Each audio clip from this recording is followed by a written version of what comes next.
Okay, so hello, ladies and gentlemen, and welcome to our debate about if death penalty should be legal and set as law or not, and should be illegal and abolished in any sort of cases. Okay, so let's start. So, death penalty can be described as a sentence of death imposed by courts as punishment for a certain crime. So, over the years, death penalty has had some adjustments from when it was widely used in rape cases between African American defendants and white victims, on which then in 1976, the Supreme Court of the United States decided to change this law or to change death penalty to most cases of rape, armed robbery, among others, apart from murders. Finally, it ended only with murder cases as a legal way to act, and nowadays is legal in 29 different states of the United States. In Mexico, for example, it basically had a similar history as death penalty was included in Article 22 of the Constitution of 1917. And nowadays, obviously, it's abolished and cannot be used as a legal way to put a penalty to a person who committed a crime. So basically we want to what the law we want to implement is that death penalty is to all those cases presented where the integrity of the victim is compromised, which can include murder and rape, and the death has to be, and the policy we want to add is that the death has to be without any pain, suffering, or torturing of any sort, as is not revenge into taken into the person who is committing the crime. It's only making justice for what they did.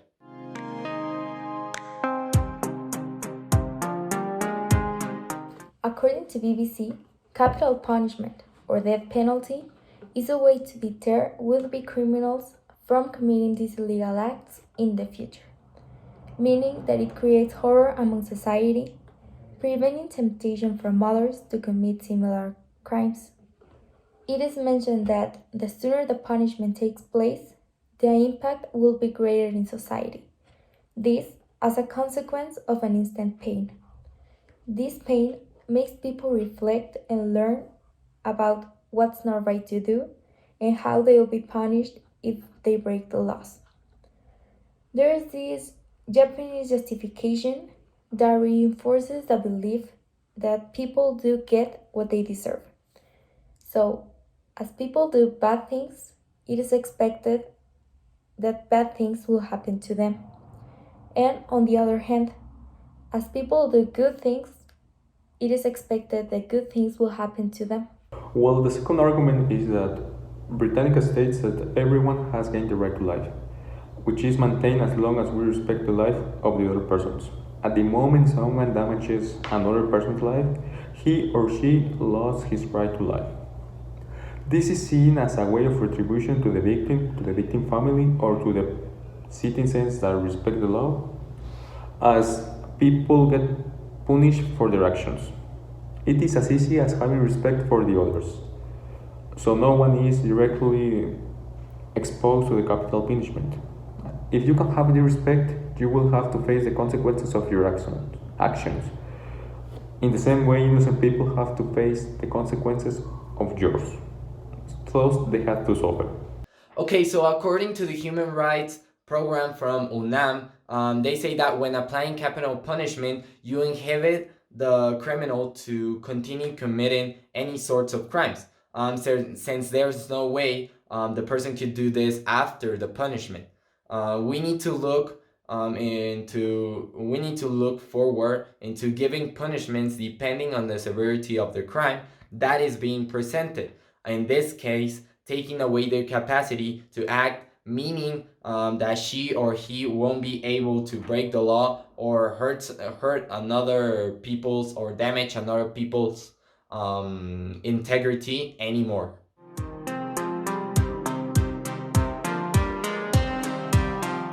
Death penalty doesn't work for discourage people for committing crimes. and it's just an easy way to try to solve the conflict that will not cause the victim's family feel better. According to the Amnesty International, there is no credible evidence that the death penalty deters crimes more effectively than a prison term, and on the contrary, since abolishing the death penalty in 1976, Canada's murder rate has steadily declined. Also, it is proof that the nature of these deaths only continue to increase the cycle of violence and may not alleviate the pain already suffered by the victim's family. Life in prison is cheaper than death penalty. According to the organization Common Dreams, death penalty can be 3 times expensier than maintaining the accused in prison, and this is because of the higher costs on trials and the amount of security staff that is needed during the death row or before it happens, so the accused do not escape. Also, the state could save over hundred millions of dollars per year and over billions of dollars in a decade if death penalty was illegal. Like Margaret said, whatever else must be said for the use of death as a punishment, one lesson is clear from experience. This is a power that we cannot exercise fairly and without discrimination. We are very objective, and there is a discrimination bias in the death sentences, where poor people and black people are tended to be more executed than a white person. According to ACLU, approximately 90% of those on death row could not afford to hire a lawyer when they were tried. Also, racism takes a big impact at the moment of making this decision, because even if 80% of white people were killed by a white person, the chances of being sentenced if you are black increases to a 4.3%. According to David Blas, you are more likely to be charged, and also, if you are black, you are more likely to be charged by the state with a capital offense.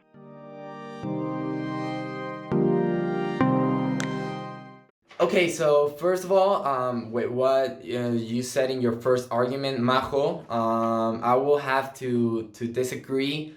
In the sense that you said that the death penalty law, is considered as bringing a higher cycle of violence in the place that is being presented, like the death penalty. And I don't think that is mostly true, as according to the Merriam-Webster dictionary definitions that I gathered 3 different definitions. And the first of all is that it says that it's a use of physical force so as to injure, abuse, damage, or destroy. The second definition is that is an instance of violent treatment or procedure. And the third and final definition, it says that it's an intense, turbulent, or furious and often destructive action or force. So there's always some kind of words that are always present in these definitions and that define these definitions, that define this term of violence, and words that are used like injure, abuse, damage, violent treatment, intense, furious. So these are really harsh words that really the law is not trying to implement that. It's only trying to implement a death penalty without any sort of pain, torturing, or suffering of any sort. As I already said, it's not a way of revenge, but it's a way for making them pay for the cost of their actions, of what they decided to commit the crime. Well, as you say in your essay, having a death penalty is really costly for the state, but it's not. The main point of establishing that penalty is as a retribution to the victim's family, to the victim, or to those who follow the law. The damage the condemned made to the victim may have been priceless, thus it may have led to psychological damage to the victim. Or even worse, the condemned may have taken a person or various persons' life, which is priceless. As Rosberg says in 2019 by the BBC, the cost of holding one person in Guantanamo Bay is around $15 million yearly. which is a small number compared to the cost of maintaining one prisoner, which is only of about 1 million yearly. I don't think it's really imperative to consider the cost of all the juridical procedures that judgment takes, because these procedures have a benefit to the society, which is they want to eradicate the evil of the society by reducing the number of high-risk criminals. In response to the argument presented by Rebecca, where she mentions that there's this racial discrimination and how poor and black people were more probably to be executed than a white person, leaning in the study of Maurer and Gross, where they mention we're not objective, the next evidence presents a contradiction to this argument. In a study by Arnold Barnett, where he questions the findings from Maurer and Gross, he found that the penalty was heavily influenced by three factors, which they are the atrocity of the murder or murders, how persuasive the evidence could be on concluding that the defendant had deliberately killed some other person, and how unknown the victim was to the defendant. Another crucial factor to take into consideration is the defendant's record of criminality before this accusation. His study also finds that the race of the victim in any capital case affected the probability of being sentenced, even though he mentions that the effect that was detected is quite small, and almost all the cases were limited to mid-level ones that they aren't even in the scope of the penalty. Also, according to ACLU, between the years of 1930 and 1996, in the United States, there were 4,220 executions of prisoners, from which they argue more than half were African Americans. The percentage they are showing is 53% of the total of cases. This shows a very balanced quantity, and even if it wasn't, we're not able to know who is or who isn't a criminal by judging their race. Here we can see an argument that is presented and supporting the idea that there is racial discrimination in the process of applying the death penalty, which is actually nonsense. What is racist is to think that white people are more involved in crimes than African Americans do, or the other way around, where African Americans are more involved than white people. We can't judge who is more prone to committing illegal acts by their race. It's wrong to assume that one group of people will commit more crimes than another, since this is a question of values, not a question of race. Taking into consideration that there exist 2.16 million prisoners in the United States, as BBC mentions, and that they cost around $50 million yearly to the country, the national spending of death penalty is really small compared to the expense of maintaining the whole penitentiary system. So it's senseless to argue that the death penalty is expensive. If you want to reduce the cost of this whole judicial procedure, you might want to reconsider or rework the whole penitentiary system from its base, which is really costly.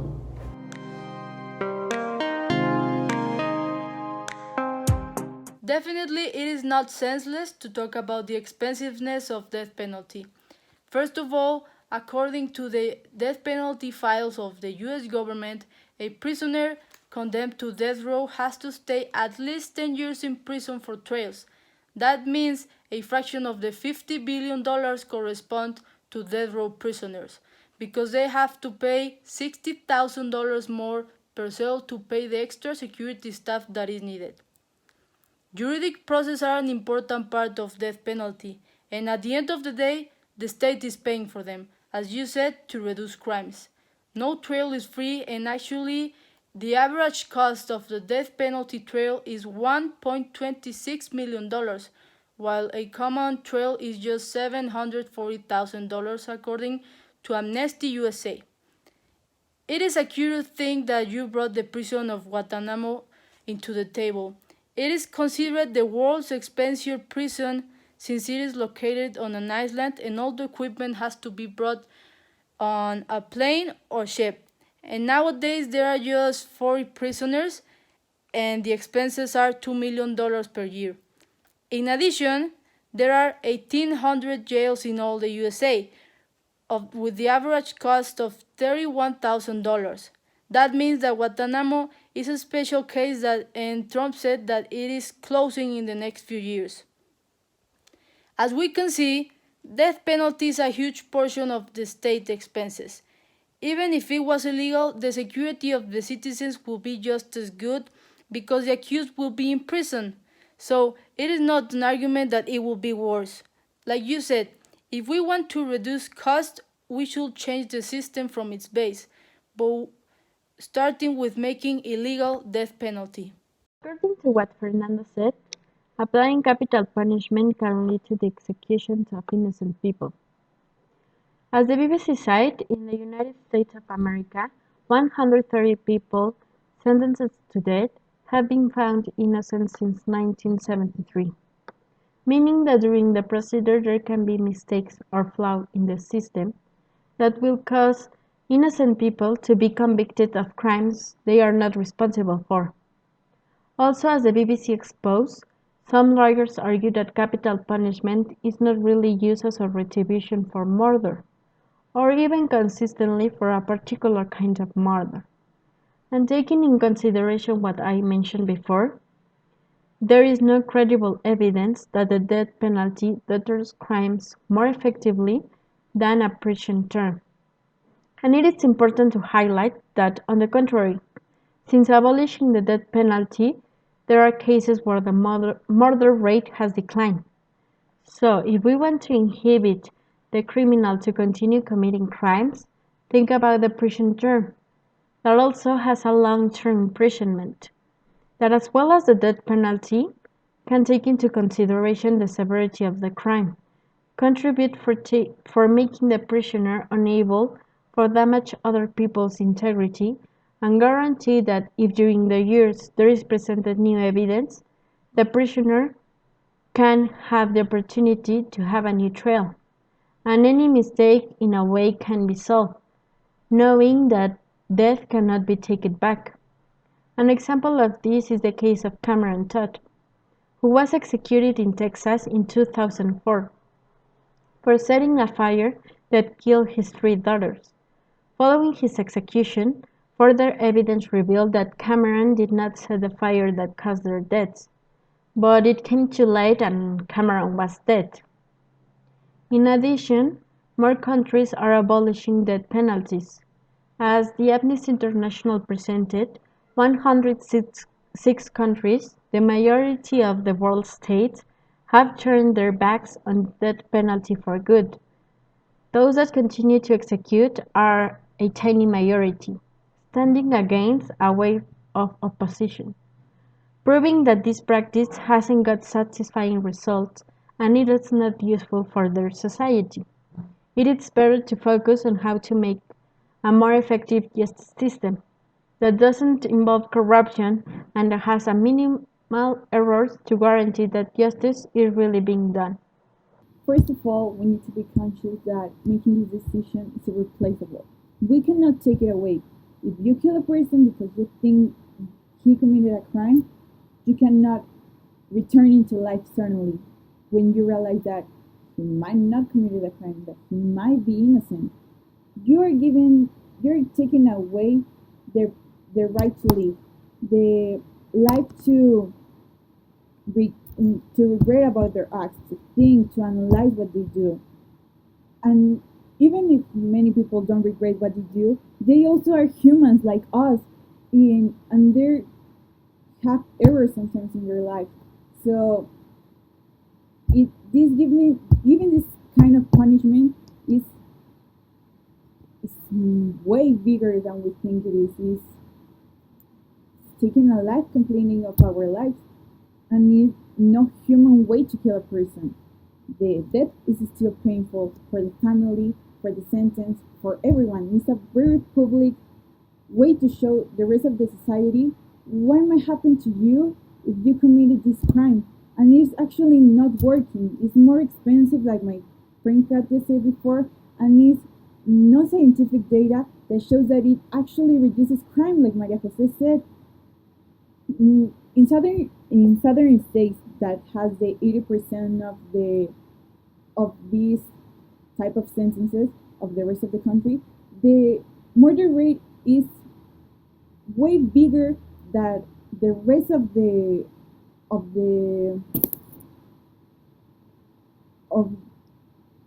of the of the regions. In Texas, that is the first state to giving this type of sentence, the rate is twice as double as the rate is double than Wisconsin. That is the first state to abolish death penalty. So it's actually not working. Amnesty International said states without the death penalty continue to have significantly lower murder cases than those that retain capital punishment. There is no statistic evidence that shows that it reduces crime. It actually shows the opposite, that it increases. I think that instead of giving them this big punishment that is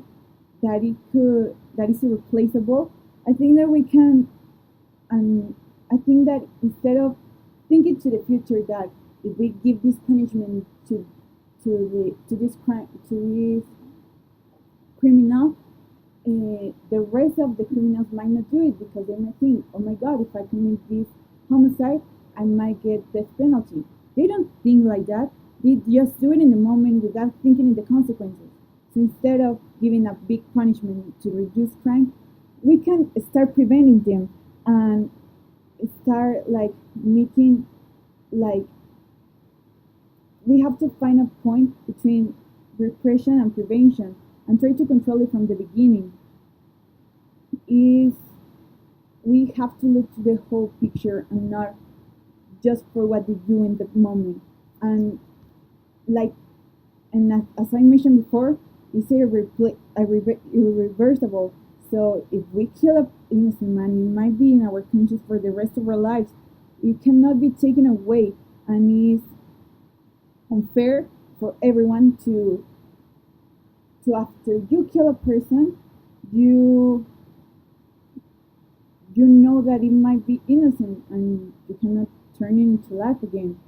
So death penalty is not the solution. I think we have to give them less punishments and start to preventing this from the beginning, to not start these crimes again. So violence violence increases violence. So if we kill people, they still are going to be killing people.